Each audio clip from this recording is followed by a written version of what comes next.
তো তো যিনি আমাকে সৃষ্টি করলেন, যিনি আমাকে লালন পালন করছেন, একটু গভীরভাবে চিন্তা না করলে বোঝা যাবে না। আমি তো খেয়াল করবো যে আরে আমার লালন পালন করতেছেন আমার আব্বা আম্মা, আমার লালন পালন করতেছেন আমার ব্যবসা বাণিজ্যের টাকা পয়সা, আমাকে লালন পালন করতেছেন আমার চাকরির টাকা পয়সায়, এইগুলো দিয়ে আমি লালিত পালিত হচ্ছি। যদি খেয়াল করা হয় তাহলে এইগুলো দিয়ে লালন পালন হয়, কিন্তু মানুষ বাঁচার জন্য কি কয়েকটা খাবারেরই দরকার হয় না আরো কিছু দরকার হয়? বাতাসের দরকার হয় কিনা? আলোর দরকার হয় কিনা? বাতাস আমরা কিনে আনি, আলো কিনে আনি। তাহলে যে জিনিসগুলো খুব বেশি প্রয়োজন এগুলো আল্লাহ তাআলা আমাদেরকে ফ্রি ব্যবস্থা করে দিয়েছেন। আর কিছু জিনিস প্রয়োজন, কিন্তু এটা মানুষ চেষ্টা করলে এগুলোকে অর্জন করতে সক্ষম হয়। এগুলোর জিম্মাদারি আল্লাহ তাআলা মানুষের কাছে দিয়েছে। তো যিনি আল্লাহ রাব্বুল আলামিন, যিনি আমাকে অনবরত লালন পালন করতেছেন, শ্বাস আসার তৌফিক দিতেছেন, শ্বাস বের হওয়ার তৌফিক দিতেছেন, আলো বাতাস, ওই আল্লাহ রাব্বুল আলামিনকে একবার দেখার কামনা বাসনা জাগে না? ইচ্ছা হয় কিনা? বলেন ইচ্ছা হয় কি? কেউ আপনাকে বিদেশ থেকে টাকা পাঠাচ্ছে প্রত্যেক মাসে 1 লাখ টাকা করে, যার দ্বারা আপনার সুন্দর করে কি করতে পারেন? জীবন পরিচালনা করতে পারেন। তো ওই ব্যক্তিরা কেমন, তাকে একটু দেখতে মনে চায় না? যে এত কাল যাবৎ আমাকে বছরকে বছর যুগ যুগ ধরে আমাকে সে এহসান করতেছে, উপকার করতেছে। তো যদি সে মানুষ হয়,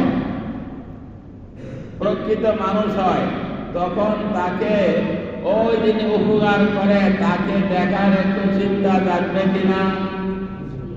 মনে চাইব দেখার জন্য? আপনাদের চাইব? কার কাছে চাইব? চাইব না। মাশাআল্লাহ। তো এর চেয়ে বেশি উপকারকারী কে? এর চেয়ে বেশি উপকারকারী কে? আল্লাহ রাব্বুল আলামিন।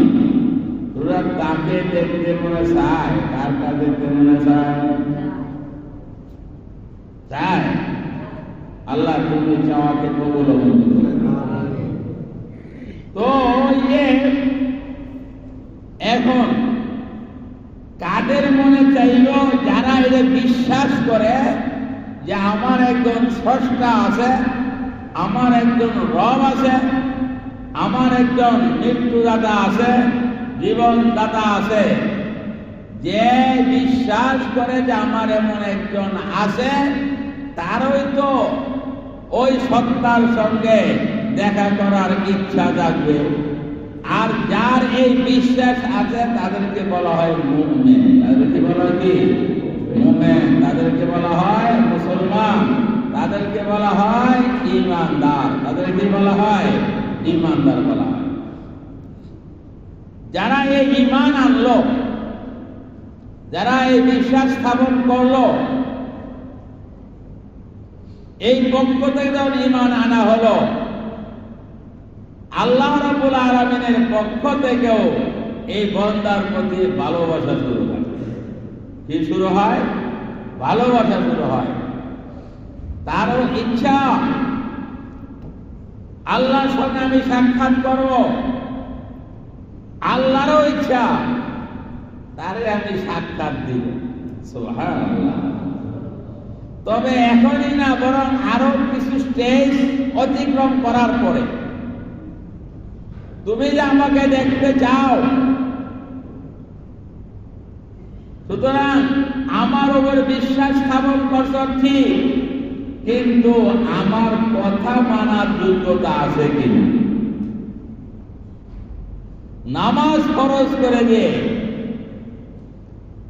আল্লাহ রাব্বুল আলামিন ওই বান্দা তার কথার উপর চলার ক্ষমতা, তাকে মনিব হিসাবে মেনে নেওয়া, নিজেকে দাসত্ব হিসাবে গ্রহণ করে নেওয়া, এই কোয়ালিটি তার মধ্যে আছে কিনা আল্লাহ তাআলা নামাজ ফরজ করে দিয়ে এটা প্রমাণ করতে চাইলেন। নামাজের শুরু থেকে শেষ পর্যন্ত আল্লাহ তাআলার আনুগত্য, আল্লাহ তাআলার দাসত্ব, নিজের ক্ষুদ্রতা, নিজের দীনতা হীনতাই প্রকাশ পায়। প্রথম আল্লাহু আকবার বলে দাঁড়াইল আল্লাহ রাব্বুল আলামিনের সামনে, এমন ভাবে নিজেকে দাস রূপে দণ্ডায়মান করালো আল্লাহর সামনে। এই অবস্থা পৃথিবীর কারোর সামনে দাঁড়ানো জায়েজ নাই, একমাত্র আল্লাহ তার সামনে।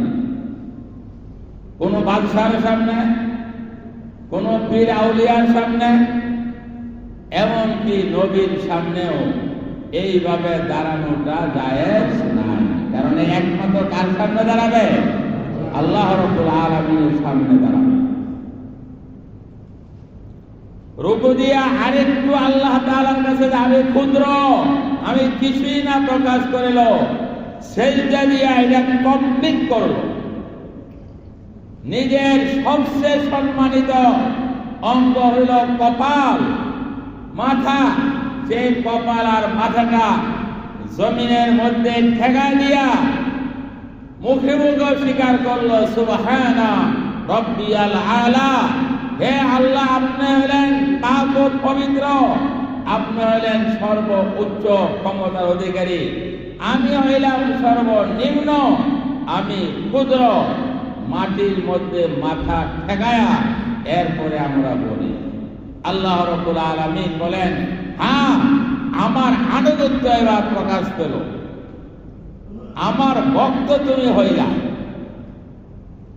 প্রথম স্টেজ পার হয়ে গেল। দ্বিতীয় স্টেজ, শুধু দেখার জন্য আনুগত্যই যথেষ্ট নয়, তাকে দেখার জন্য ইশক প্রেম লাগে, ভিতরে ভালোবাসা লাগে দেখার জন্য। আল্লাহ বলেন, তোমার ভিতরে ইশক প্রেম আছে কিনা তাও পরীক্ষা করা দরকার। আল্লাহ রাব্বুল আলামিন রোজাকে ফরজ করে দিলেন, তাখাল্লাকু বিআখলাকিল্লাহ, যে যাকে ভালোবাসে তার গুণ তার মধ্যে আনার চেষ্টা করে। আল্লাহ বলেন, আমি তো কোনো সময় খাই না, তোমরা কোনো সময় একেবারে না খাইয়া থাকতে পারবে না, কিন্তু একটা সময় না খাইয়া থাকো, আমার ভালোবাসার প্রকাশ হবে। আমিও না খাইয়া থাকি, তুমিও না খাইয়া থাকো, তাহলে আমার গুণের সঙ্গে তোমার গুণের সাদৃশ্য হলো। বোঝা গেল আমার মধ্যে তোমার মধ্যে আমার প্রেম ভালোবাসা আছে। আল্লাহ রাব্বুল আলামিন বললেন যে তুমি সুবহে সাদেক থেকে নিয়ে সূর্যাস্ত পর্যন্ত কিছু খাইতে পারবা না।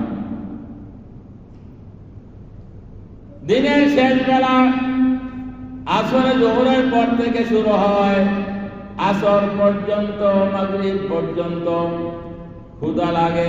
ক্ষুধা লাগে কিনা রমজানে? ক্ষুধা লাগে না লাগে না? কার কার লাগে? অনেকে বলে যে আমার রোজায় কোনো ক্ষুধা টুধা লাগে না।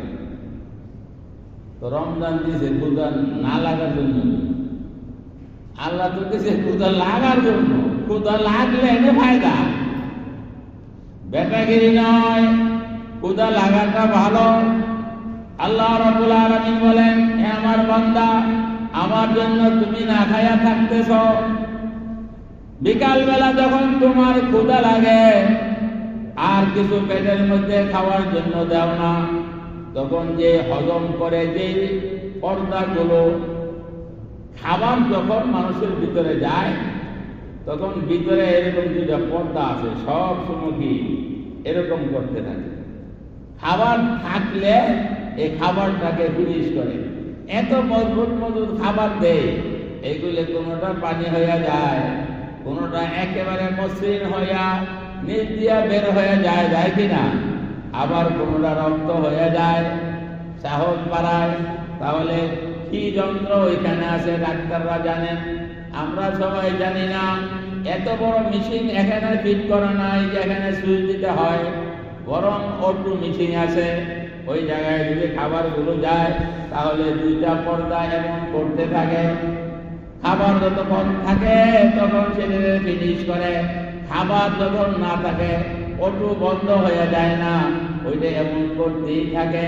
যেহেতু খাবার নাই, দুই পাথরের মধ্যে যদি ঘষাঘষি করে, পাটা পুতায় যদি করে, ভিতরে যদি কি থাকে, মানে এর মধ্যে কিছু বস্তু দেওয়া হয়, তখন এটা ফিনিশ হয়। আর বস্তু না থাকলে এর থেকে ধোঁয়া উঠতে থাকে। যখন খাবার থাকে না তখন ওইটার মধ্যে ঘষাঘষির কারণে অনেক সময় দেখা যায় ওইখান থেকে গ্যাস সৃষ্টি হয়। ওইখানে আরো বেশি যদি উপবাস থাকে তাহলে চামড়ার মধ্যে দাগ হয়ে যায়, যে দাগকে আলসার বলা হয়। দাগকে কি বলা হয়? আলসার বলা হয়। ওই গন্ধ মানে দুইটা পর্দার চাপাচাপির কারণে যখন ক্ষুধা লাগে তখন আর খাবার নাই, তখন ওইখান থেকে একটা ভাব সৃষ্টি হয়, গন্ধ সৃষ্টি হয়। এই গন্ধটা মুখ দিয়ে বের হয়। তো আল্লাহ রাব্বুল আলামিন বলেন, এইটা তো আমাকে মহব্বত করে ভালোবেসে না খাইয়া এই গন্ধটা সৃষ্টি হয়েছে, এটা দুর্গন্ধ হতে পারে। আল্লাহ রাব্বুল আলামিন বলেন, ওই গন্ধটা আমার কাছে মেশক আম্বরের চেয়ে বেশি দামি। আল্লাহু আকবার। রমজান, পুরো রমজান কাটাইল, সারা রাত জেগে আল্লাহ তাআলার দরবারে নামাজ পড়লো। সুতরাং আল্লাহর ভালোবাসা আছে না নাই? আছে না নাই? টাকাটা প্রমাণ করে না? সুতরাং আল্লাহর আনুগত্যশীল হলো, নামাজ পড়ে রোজা রাখিয়া তার অন্তরের ভিতরে আল্লাহর ইশক প্রেম ভালোবাসা সৃষ্টি করলো, মুহাব্বত সৃষ্টি করলো। এখন আল্লাহ তাআলাকে দেখার আরো বেশি জজবা, আগ্রহ সৃষ্টি হলো কিনা? হ্যাঁ, হইল কিনা? এখন আল্লাহকে কোথায় দেখবো? আল্লাহ তোমার দেখতে মনে চায়। আল্লাহ রাব্বুল আলামিন বলেন, আমার নূরের পাওয়ার এত বেশি, এত বেশি, আমি দুনিয়ার কোনো চক্ষুকে এত পাওয়ারফুল বানাই নাই যে আমাকে দেখতে পারে। আমাকে দেখতে পারে এত পাওয়ারফুল চক্ষু আমি দুনিয়াতে দেই নাই। একজন দেখার ইচ্ছা করেছিল, সেটাও উম্মতের অনেক আবেদনের প্রেক্ষিতে হযরত মুসা আলাইহিস সালাতু ওয়াস সালাম বললেন, তার উম্মতরা বলল যে কিতাব দেন, তাওরাত কিতাব। একবারে নাজিল হয়েছে তাওরাত কিতাব নিয়ে গেলেন। ওইটা যে আল্লাহ দিয়েছে তাওরাত কিতাব, এটা কেমনে জানেন? আল্লাহ একটা ঘোষণা দিয়ে দিলেন, বুঝবো যে এটা আল্লাহর পক্ষ থেকে এসেছে। চলো 40 জনে নিয়ে গেলেন কোথায়? তুর পাহাড়ে। আল্লাহর পক্ষ থেকে আওয়াজ আসলো, এটা আমি মুসা আলাইহিস সালামের উপর নাজিল করলাম তাওরাত কিতাব। হযরত মুসা আলাইহিস সালাম বললেন, তোমরা তো আওয়াজ শুনছো? আওয়াজ শুনছি, তো একটা কথা কি, ওই আওয়াজটা যে আল্লাহ দিছে এটা কেমন জানি? তো কি করতে হবে? সরাসরি আল্লাহকে দেখতে হবে। রব্বি, খুব জ্বালানো হলো। হযরত মুসা আলাইহিস সালাম বললেন, রব্বি, একটু দেখা দাও না। আল্লাহ বললাম, তারানি, এই দুনিয়ার চক্ষু দিয়ে আমাকে দেখতে পারবা না। দুনিয়ার চোখের এই পাওয়ার নাই আমাকে দেখার। তবে একটু পাহাড়ের দিকে তাকাও, আমি পাহাড়ের উপর তাজাল্লি দিব। যদি তুমি ঠিক থাকতে পারো, ফাসাউফা তারানি, তাহলে আমাকেও দেখতে পাবে। ফালাম্মা তাজাল্লা রাব্বুহু লিল জাবালি জাআলাহু দাক্কা, আল্লাহ যখন পাহাড়ের দিকে তার তাওয়াজ্জু দিলেন, তাজাল্লি দিলেন, পুরা পাহাড় চূর্ণ বিচূর্ণ হয়ে গেল, জ্বলে পুড়ে ছারখার হয়ে গেল। মুসা আলাইহিস সালাম সব দেখা ফাখাররা মুসা সাইদা, মুসা আলাইহিস সালাম বেহুশ হয়ে পড়ে গেল। বুঝা গেল দেখা যায় না, কি দেখা যায় না। আল্লাহ রাব্বুল আলামিন বললেন, রোজা রাখা আমার আশেক হইলা, আমার প্রেমিক হইলা, কিন্তু দুনিয়ার চোখে পাওয়ার তো এত দেই নাই যে তুমি কি করতে পারো, আমাকে দেখতে পারো। তবে আমাকে পূর্ণ দেখতে না পারলেও একটুখানে কিছু দেখে সান্ত্বনা তুমি পাইতে পারো, এমন একটা ব্যবস্থা আমি করে দিলাম। একটু সান্ত্বনা পাও এরকম একটা ব্যবস্থা। সেটা কি? পৃথিবীতে আমি একটা ঘর বানায় দিলাম, এই ঘরটা দেখা তোমার মনের সান্ত্বনা প্রশান দিলাম। সেই ঘরের নাম কি? সেই ঘরের নাম কারো মুখস্থ নেই। সেই ঘরের নাম কি? বাইতুল্লাহ। সেই ঘরের নাম কি? বাইতুল্লাহ, আল্লাহর ঘর। যে এখানে আইসা ঘরের চতুর্দিকে ঘুরে ঘুরে দেখবা আর ভাববা এটা আমার আল্লাহর ঘর।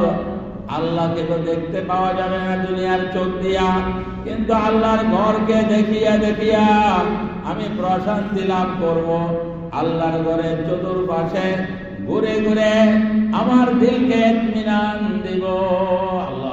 আল্লাহর ঘর এমন এক ঘর যেটা দেখে কোনোদিন মানুষের তৃপ্তি শেষ হয় না। প্রথম যখন আমি হজে যাইতাম, ঘরের দিকে তাকায় থাকতাম, দেখা শেষ হয় না, দেখা শেষ হয় না। কিন্তু আমার সঙ্গে অনেক লোকজন থাকতেন, তো তাদেরকে রাইখা বেশিক্ষণ দেখতেও পারতাম না। চলেন কিছুক্ষণ দেখলাম, আবার রুমে চলে আসতাম, বাসায় চলে আসতাম। একদিন ভাবলাম সবাই যখন ঘুমিয়ে পড়বে, আমি ঘুমাবো না, একা একা যাব মসজিদে হারামের দোতলায় বা তিনতলায় বসে সে কাবা ঘরকে দেখতে থাকবো। যতক্ষণ পর্যন্ত না আমার তৃপ্তি না মিটে ততক্ষণ পর্যন্ত দেখতেই থাকবো, দেখতেই থাকবো। সবাইরে ঘুমে রেখে আমি মসজিদে হারামে চলে গেলাম। দোতলায় এক জায়গায় বসে নীরব স্থানে। এখন যত বেশি পুলিশরা খালি দৌড়ায় দেয়, আগে এরকম ছিল না। ওটা 95 সালের কথা বলতেছি। এক জায়গায় বসে দেখতে শুরু করলাম, কাবা ঘরের দিকে তাকায় থাকলাম। আজকে সিদ্ধান্ত নিয়েছি যতক্ষণ পর্যন্ত কাবা ঘর দেখে তৃপ্তি না মিটবে ততক্ষণ দেখতেই থাকবো। দেখতে থাকলাম। রাতে 11টা বাজলো, 12টা বাজলো, 1টা বাজলো, 2টা বাজলো, 3টা বাজলো। দেখা তো দেখতে বসি, কিন্তু দেখা শেষ হয় না, তৃপ্তিও মিটে না। শেষ পর্যন্ত ফজরের আযান দিয়ে দিল, আল্লাহু আকবার, আল্লাহু আকবার, কিন্তু দেখা শেষ হয় না। আমি সিদ্ধান্ত নিলাম, আমি যদি এই 5 ঘন্টা নয় বরং 5 দিন কেন সারা বছর যদি কাবা ঘরের দিকে তাকায় থাকি, তবু কাবা ঘর দেখার তৃষ্ণা মিটবে না। কাবা ঘর তো এরকম। আল্লাহ রাব্বুল আলামিন বলেন, আমাকে দেখতে পাবে না, তবে আমার ঘরকে দেখো। আমার ঘরের চতুর্দিক দিয়ে একটু ঘোরাফেরা করো। আমার আশেক হিসাবে আমি তোমাদেরকে ডাক দিলাম, আর পড়তে থাকো, লাব্বাইক আল্লাহুম্মা লাব্বাইক, লাব্বাইক লা শারীকা লাক লাব্বাইক, ইন্নাল হামদা ওয়ান নি'মাতা লাকা ওয়াল মুলক লা শারীকা লাক। আমরা পড়ি, লাব্বাইক আল্লাহুম্মা লাব্বাইক, লাব্বাইক লা শারীকা লাক লাব্বাইক, ইন্নাল হামদা ওয়ান নি'মাতা লাকা ওয়াল মুলক করতে হলো আল্লাহ আমি হাজির, আল্লাহ আমি হাজির, লা শারীকা লাকা, তোমার কোনো শরীক নাই, ইন্নাল হামদা ওয়ান নি'মাতা লাকা ওয়াল মুলক, সমস্ত প্রশংসা তোমার, রাজত্ব তোমার, লা শারীকা লাক, তোমার কোনো শরীক নাই, আমি হাজির, আমি হাজির। সুতরাং আমরা আরো কয়েকবার পড়ি, আল্লাহ এত বিনয়ের সঙ্গে এরশক মহব্বত সঙ্গে পড়ি, আল্লাহ যেন আমাদের সবারে কবুল করে রাখেন। আমিন। লাব্বাইক আল্লাহুম্মা লাব্বাইক, লাব্বাইক লা শারীকা লাকা লাব্বাইক, ইন্নাল হামদা ওয়ান নি'মাতা লাকা ওয়াল মুলক, লা শারীকা লাক। জোর নাই, একটু জোরে সরে পড়েন না ইমানদার মানুষ। লাব্বাইক আল্লাহুম্মা লাব্বাইক,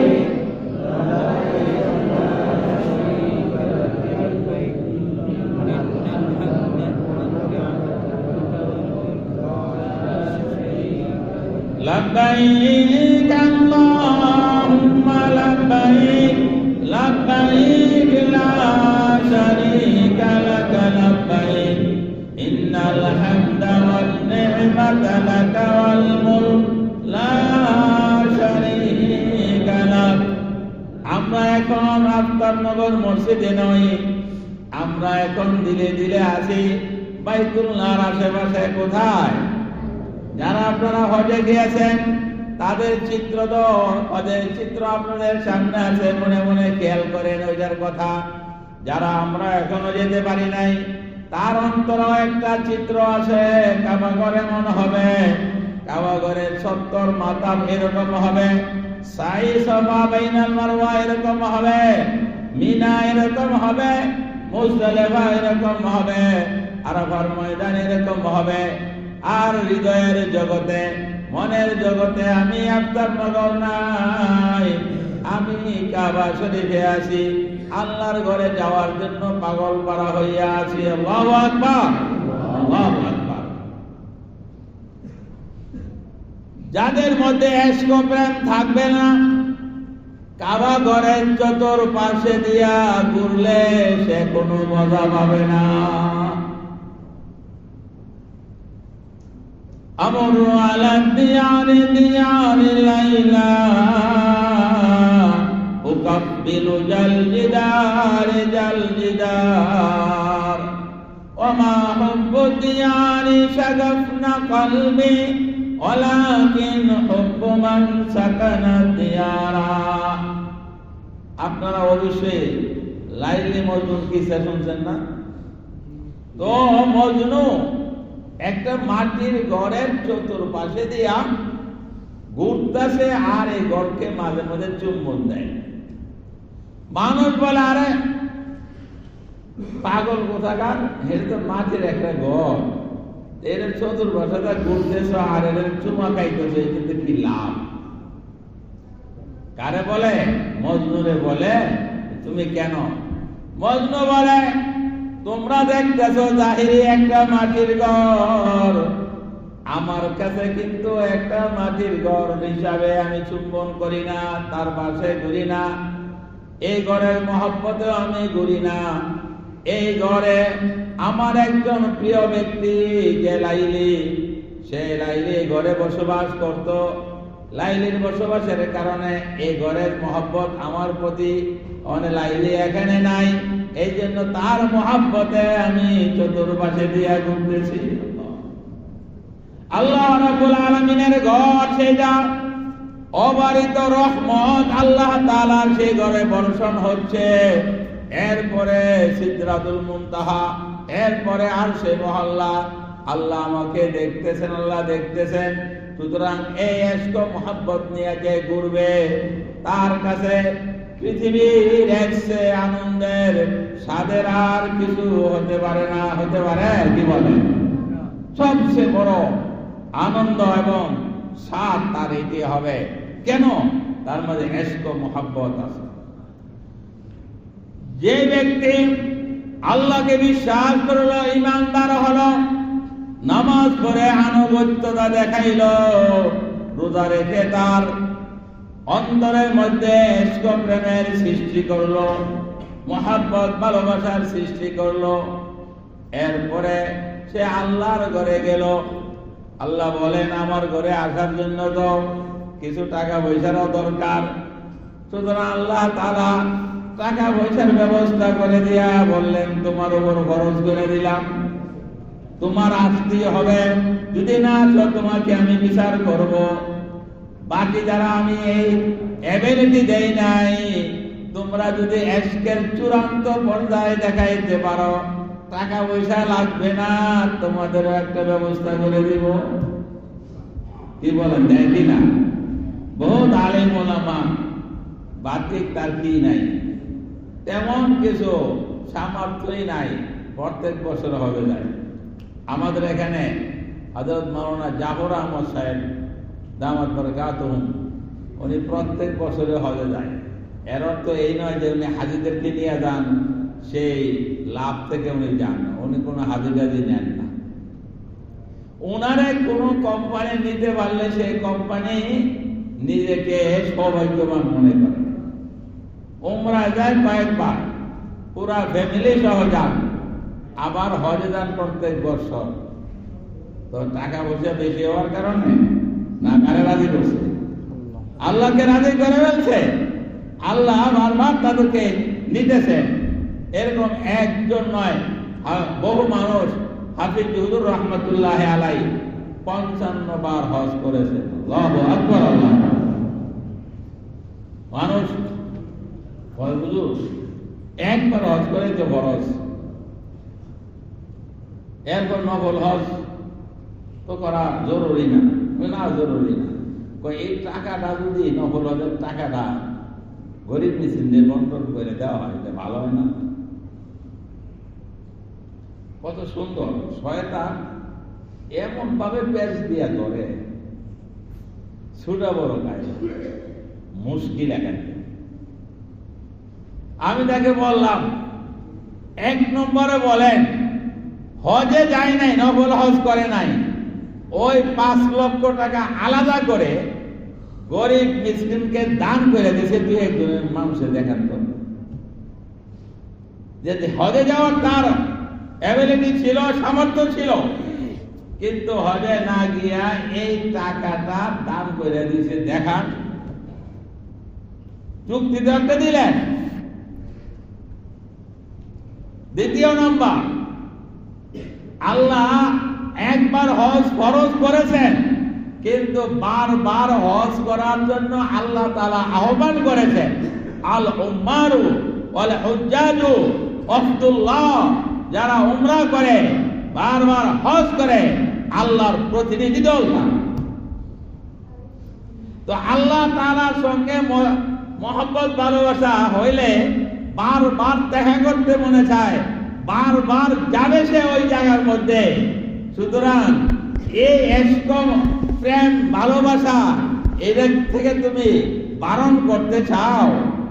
বাস্তব হলো এই যে আল্লাহর সঙ্গে আরো মহব্বত ভালোবাসা হবে, সে আল্লাহর বান্দাদেরকে আরো বেশি ভালোবাসবে, সে আরো বেশি গুণে গরিবদেরকে দান করবে। না গিয়ে দান করবে না, গেলে আরো বেশি দান করবে। এটাই বাস্তব। যখন আল্লাহ তাআলার কাছে যায় মানুষ, আল্লাহ রাব্বুল আলামিনের দরবারে যায়, এক তো আনুগত্যশীল হলো, দ্বিতীয়ত রোজা রেখে তার